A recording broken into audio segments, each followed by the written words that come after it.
started with War Room. Good morning, Sean. How you doing?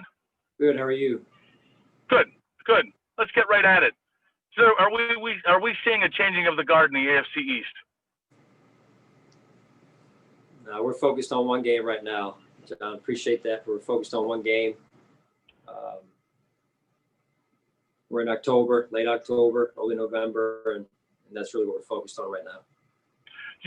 This team and yourself and Brandon Beane have said all along, you dismissed the buzz that, the AFC East, the New England Patriots are the team to beat in the AFC East, and until they're beaten, then they're still the champions. This is your first chance to prove it, though, isn't it? You got to prove yourself every week in the NFL. That's fair. And lastly, what have you seen from Cam Newton and questions about whether he's taken some steps back and showing signs of age? Yeah, Cam's a really good player, former MVP of this league for a reason. So I know what Cam can do. I've seen him in practice over the years in Carolina there, and he's a heck of a player. Thanks, Sean. Sure. Hey, Sean, Matt Perino here. You mentioned Cam a little bit. It's kind of been an up and down season, and rightfully so. I mean, he came in kind of late in the process before the season. It's kind of been a getting to know you period for them. But what have you seen in breaking them down over the last couple of days and the challenges that not only Cam presents, but this New England offense? Yeah, they're well coached, starting with Josh McDaniels. A lot of respect for Josh and what he's done over the years. And his body of work, and then I think they've shown an ability to run the ball. They've shown an ability to throw the ball. Certainly, Cam's been involved in both. Cam's a dynamic player, as I mentioned earlier. Gets the ball to his weapons, and so they're a challenge to handle because of all the different things they do in the screen game and the gadgets as well. Thanks so much, Sean. Sure. Hi, Sean, Sal in Rochester. If you could speak a little bit about offensively, the last three opponents that you've seen have changed the way they've played against your offense, and they have slowed down, the points per game and all that. What is the counter move here now? Josh has been very patient, but what's the counter move to get your offense back to maybe where it was those first 4 weeks? Well, I think it all starts and ends, Sal, with fundamentals, better fundamentals, and continuing to develop a mentality on offense, and then execution, ball security, the things that it normally comes down to. All right, and if I could ask you about Jerry Hughes, player of the week, but after you watched the film, was it really as dominant as it appeared to be on first look? Yeah, Jerry's been playing well. He really has.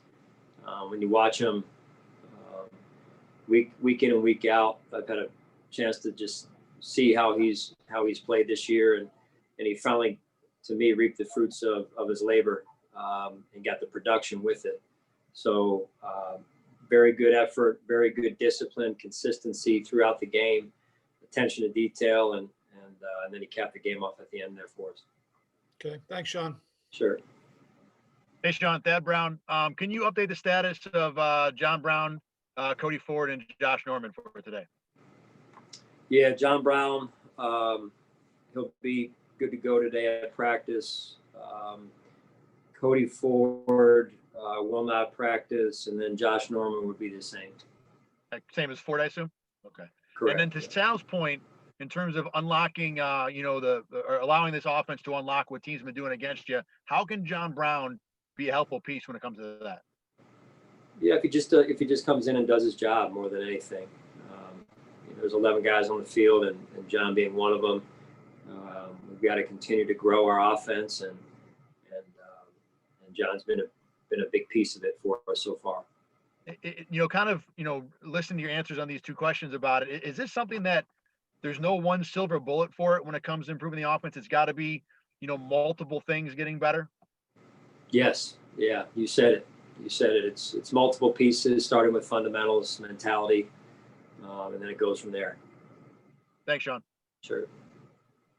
Hey, Sean, John Scott. I wanted to go back to Jerry and just how you've seen him evolve as a leader from the moment you met him back in 2017 to now. Yeah, I mean that's it's a great question, because it's one thing to watch players grow on the field, and then to watch now Jerry and what he's been able to do in this case on and off the field, with his maturity on the field, maturity off the field, his consistent approach now week in and week out, and that's been good to see, and it's one of the joys of coaching. You mentioned the maturity. We know he's always had the passion. Sometimes it's steered, it's had the wrong action. How have you seen him harness that fire and minimize the negative ways it can impact things? Yeah, when you put that C on your chest, when that C gets sewn into your jersey, there's a higher level of responsibility, and that comes with it. So I'm just proud of the way he's embraced that, and it hasn't changed him in terms of his passion. Yet he's been able to harness some of the other pieces that have maybe become obstacles in the past. Thanks, Sean. Sure. Morning, Sean. Just based on who they are and what they've been able to do in this division over the past 20 years, how much do you hinge, I guess, your progress on your ability to beat New England?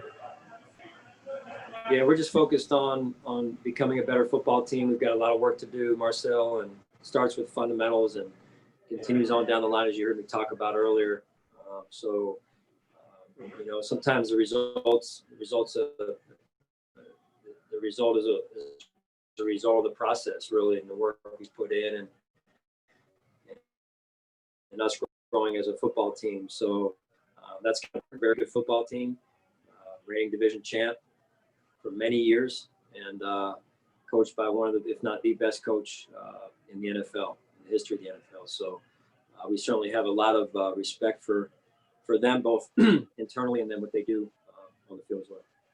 Does this game have any, I guess, additional value opposite of being, or other than it just being week 8? Yeah, it's another game on our schedule. All games are important. You guys know how I feel about that. I sure do.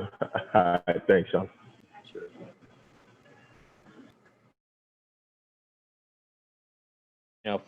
You're a defensive coach, you have a defensive background, and you followed the trends on that side of the ball over the years. What do you make of Bill Belichick's defenses and their ability to evolve and kind of still be tough, in so many different ways, each year different? Yeah, that's what partly, I know he's a head coach, but that's what I think partly makes him so special, is the way he's able to take away things that people do well, move pieces of his defense, in this case, around, think outside the box. I have a lot of respect for that, when people are willing to take chances and think outside the box. He's been just incredibly successful over the years, year in and year out. I know you guys have different schemes and things like that, but how much have you studied what he's done on that side of the ball over the years, and just kind of, I guess, what type of influence has he had on you? Yeah, I think everyone in the league should be studying what they do, what Coach Belichick does. If you're a coach and if you're a player, with some of the pieces that they have up there and how they play, and so why not study people that are the best or have been the best in terms of their resume. You respect that, number one, and then you try and take the best. Andy Reid always taught me, you try and take the best from everyone, and they've certainly done it at a high level for a number of years. Thanks, Sean. Sure. Hey, Sean, Adam Benini. This comes from a little bit of a different place, and it's for kind of a different project. It's less about this week's game. Josh Allen, with all that's been on his shoulders, from an on-field quarterbacking perspective, developing into his third year, how have you seen him balance his work in the community here, make a difference in his off-the-field work in Buffalo? What is your impression of that at this point?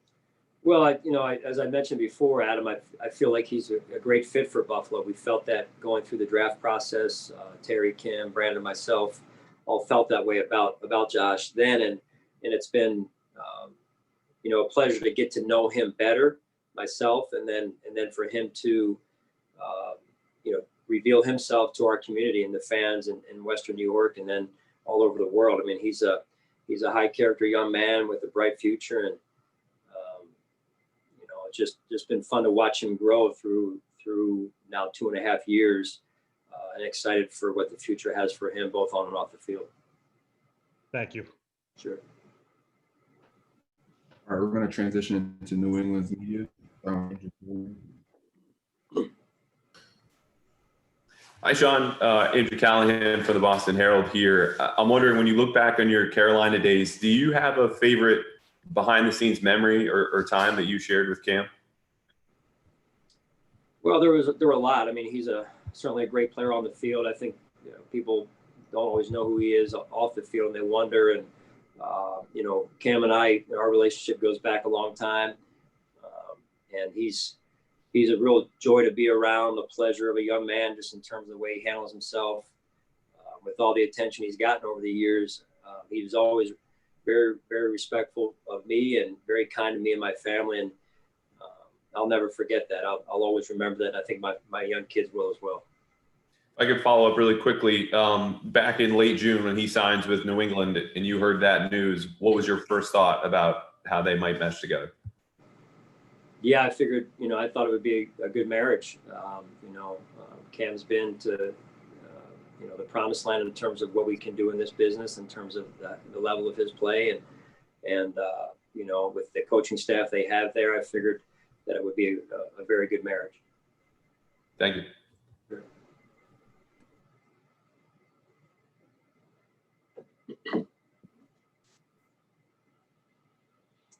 Is that it? Oh, we have Jim up here. He's unmuted. Jim? Yes. Can you hear me now? I got you, Jim. Hey, Sean, just wondering, with the last 2 weeks we're watching Cam and seeing him struggle, have you identified anything that you think that he's doing differently from when you were with him in Carolina? No, I mean, he's a good player. We have a lot of respect for him.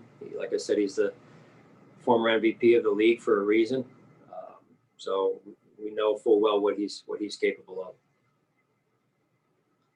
Thank you. Sure.